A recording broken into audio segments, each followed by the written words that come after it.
जी हाँ दोस्तों, मैं हूँ Maria Tahir and again welcome to my YouTube channel MT world facts.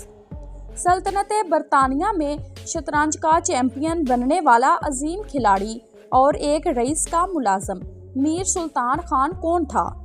जी हाँ दोस्तों, सन 1903 में पंजाब में सरगोदा के करीब जमींदारों के घराने में पैदा होने वाले मीर सुल्तान खान के वालिद मियां निजामुद्दीन शानदार शतरंज खेलते थे। उन्होंने अपने तमाम 9 बेटों को छोटी उम्र से ही शतरंज खेलना सिखाया। जब वो 16-17 साल के हुए तो मीर सुल्तान खान रोजाना अपने गांव टवाना से सरगोदा जाने लगे, जहां वो उमराह की महफिलों में शतरंज खेला करते थे। 21 साल की उम्र में उन्हें अपने सूबे का चैंपियन समझा जाने लगा। सुल्तान के कारनामों की खबर पड़ोसी रियासत कालरा के मालिक उमर हयात खान के कानों तक भी पहुंची, जो खुद शतरंज के बड़े शौकीन और प्रस्तार थे। पंजाब के सबसे बड़े जमींदारों में शुमार होने वाले उमर हयात खान को अंग्रेजों की हमायत हासिल थी और वो council of state of India के रुकन मुंतखब हुए थे। बरतानवी फौज में मेजर जनरल के ओहदे पर खिदमात अंजाम देने वाले उमर हयात खान को बरतानवी हुकूमत ने सर के खिताब से भी नवाजा। उमर हयात खान ने सुल्तान को अपनी रियासत में आकर शतरंज के खिलाड़ियों की एक टीम तैयार करने की तजवीज़ पेश की, जिसके इवज उन्हें रिहाइश के अलावा अच्छी तनख्वाह दी जाएगी। जी हाँ दोस्तों, इस तरह मीर सुल्तान खान शौकिया खिलाड़ी से अमीर जमींदार के मुलाजम बन गए। 1926 में उमर हयात खान के पास आने से पहले सुल्तान सिर्फ इंडियन तर्ज की शतरंज खेलते थे, लेकिन अब उन्हें यूरोपीय तर्ज की शतरंज सिखाने के लिए ट्यूटर्स की खिदमात फराहम की गईं।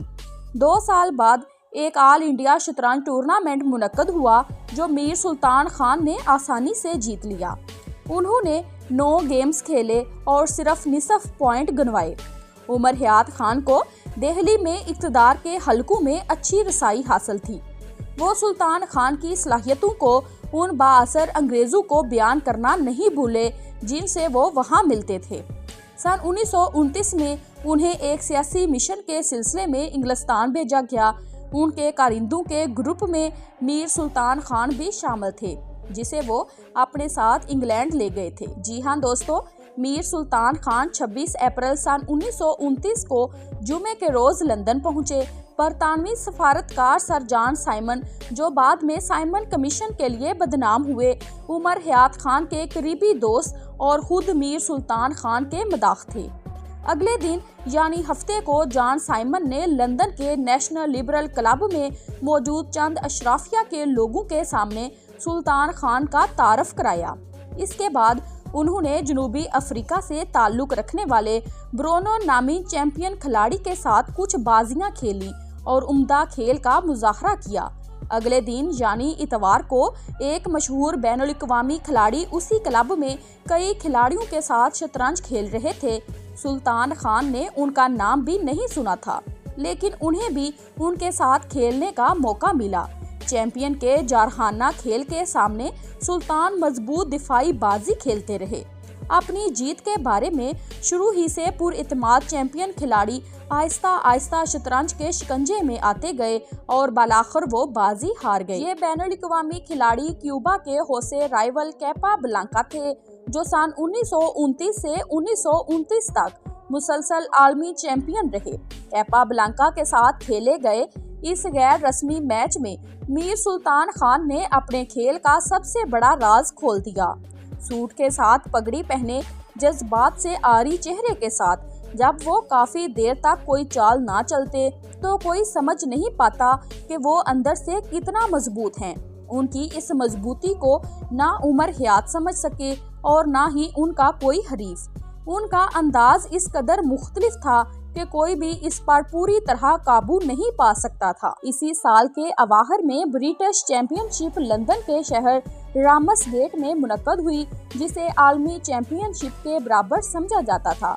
सुल्तान खान इस बावकार टूर्नामेंट में चैंपियन बन गए और अचानक पूरी दुनिया को उनका पता चल गया।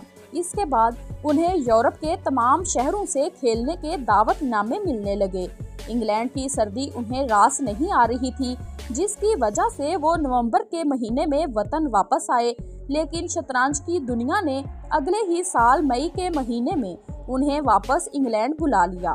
सन 1930 और 1933 के दरमियान मीर सुल्तान खान ने मजीद 2 बार ब्रिटिश चैंपियनशिप जीती और बहुत से दूसरे टूर्नामेंट्स में हिस्सा लिया। अपने वक्त के चंद अजीम खिलाड़ियों को शिकस्त दी, जिनमें सावियाली तारताकोवर, सोल्टन बीफ, सालो फ्लोर, अकीबारो बेंटस्टाइन और होसे राल कैपाब्लांका शामिल थे।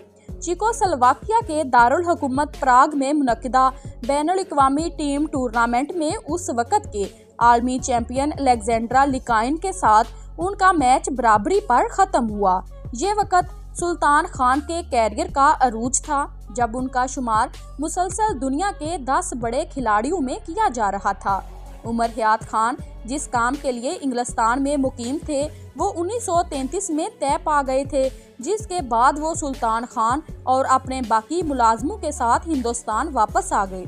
सन 1934 के अवाइल में जब वो एक तवील समंदरी सफ़र के बाद मुंबई पहुंचे तो लोग उनको जानने लगे। 25 जनवरी को उन्होंने मुंबई के 37 खिलाड़ियों के खिलाफ एक साथ शतरंज खेली। उन्होंने बहुत हल्के मूड में बाजियां खेली और अपने सामने मौजूद खिलाड़ियों को इजाज़त दी कि वो तमाशियाइयों से मशवरा लें और खेलते हुए अपनी चालें वापस लें। इसके बावजूद उन्होंने 31 खेल जीते, 1 बराबर, जबकि 5 में शिकस्त हुई। इसके बाद उन्हें सांगली में रहने वाले एक जबरदस्त खिलाड़ी विनायक काशीनाथ खाडलकर के साथ 10 मैच खेलने का मौका मिला।